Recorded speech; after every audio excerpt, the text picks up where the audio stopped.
इयत्ता 8वीच्या पुस्तकात मराठीच्या नदी आणि झाड या दोघींमधल्या संवादाची कल्पना करून संवाद लेखन करायला सांगितलेलं आहे। साधारणपणे मला सुचलेलं जे संवाद लेखन आहे ते मी इथे दिलेलं आहे। बघा तुम्हाला कसं वाटतंय ते।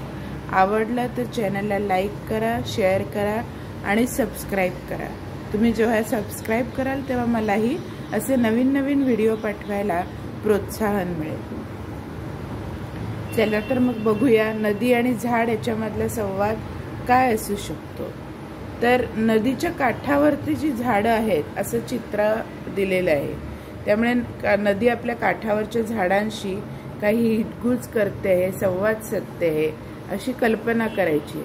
मग नदी काय बरं म्हणत असेल तर मला असं वाटतं की नदी म्हणेल की मला सतत तुमची सोबत मिळते। म्हणजे नदीच्या काठावरती जी झाडं आहेत त्यांची सोबत, मैत्री ही नदीला मिळते।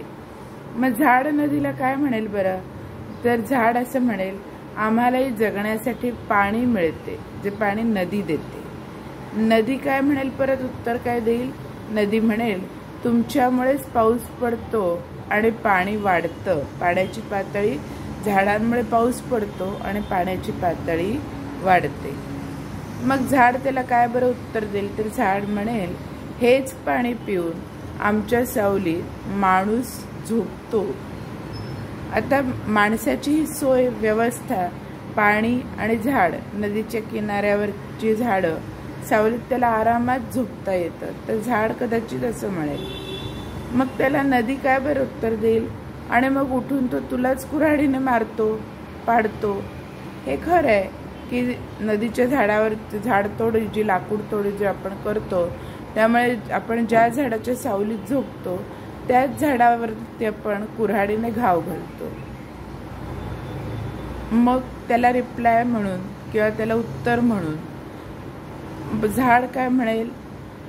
आणि मग तुझे पाणीही दूषित करतो। वॉटर पोल्युशन, पाणी दूषित करणं, पर्यावरणाचा ऱ्हास, हे सगळं तर आपण बघतोच आहे। प्रदूषण होतं आहे पाण्यातही। मग झाड काय म्हणेल? आणि मग तुझे पाणीही दूषित करतो। आपण एकमेकांचं आयुष्य सुसह्य आणि आनंदी करतो। बघा ना, झाडामुळे पाऊस पडतो आणि पावसाचं पाणी नदी साठवून घेते आणि ते पाणी झाडांना परत देते। किती परस्परावलंबी आणि सुंदर असं जीवन आहे ते। पण आपण माणसं काय करतो? पण माणूस आपला उपयोग करून मग आपल्यालाच असह्य करतो जगणं। आणि हेच खरं, आपण पाणी पितो, झाडाच्या सावलीत झोपतो आणि मग झाडतोड करतो आणि नदीतही प्रदूषण निर्माण करतो।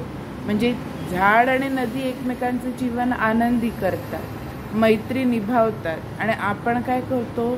झाडाचाही वापर करतो, नदीचाही वापर करतो आणि त्यांचं जगणं असह्य करून टाकतो।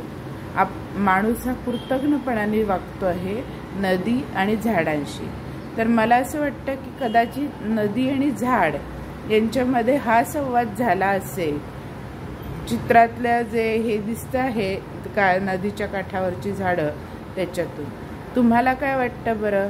तुम्हाला जर याच्यापेक्षा वेगळा काही संवाद वाटत असेल तर तुम्हाला नक्की कळवा। मला तुमचेही विचार वाचायला, ऐकायला आवडेल। नक्की मला रिप्लाय करा, सबस्क्राइब करा, चॅनलला लाईक करा, शेअर करा आणि सबस्क्राइब करा।